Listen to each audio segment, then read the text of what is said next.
नमस्कार. तर जाणून घेऊया सोयाबीन मार्केटचे बाजारभाव. सध्या राज्यामध्ये सोयाबीनचे मार्केट कोणत्या रेंजमध्ये आहे डिटेलमध्ये बघूयात. सर्वांना विनंती करतो व्हिडिओ शेवटपर्यंत बघा. चॅनलवर नवीन असाल तर सबस्क्राईब करा, व्हिडिओला लाईक अवश्य करा. सध्या जर बघितलं तर जे आहे लासलगावमध्ये कमीत कमी 6,550 तर जास्तीत जास्त बघितलं तर 6,900 रुपये मार्केट लासलगावमध्ये पाहायला मिळत आहे.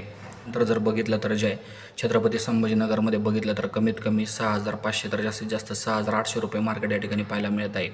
त्याचप्रमाणे जर बघितलं तर जे आहे नाशिकमध्ये कमीत कमी 6,400 तर जास्तीत जास्त 6,800 रुपये मार्केट आहे. विविध भागामध्ये बघितलं तर जे मार्केट आपल्याला याच रेंजमध्ये पाहायला मिळत आहे. मार्केट वाढले पाहिजे, मोठ्या प्रमाणात सुधारले पाहिजे अशी अपेक्षा आहे. सध्या जर बघितलं तर जे पुढच्या 24 तासांमध्ये विविध भागामध्ये विविध क्षेत्रामध्ये जर बघितलं तर स्थानिक व्यापाऱ्यांकडे मात्र मार्केट 6,500च्या दरम्यान पाहायला मिळत आहे. लासलगाव, पुणे, नगर, नाशिकसह बहुतांश जिल्ह्यांमध्ये जे मार्केट 6,400 6,500च्या दरम्यान आपल्याला पाहायला मिळत आहे. धन्यवाद सर्वांची व्हिडिओ आपण शेवटपर्यंत बघितल्याबद्दल.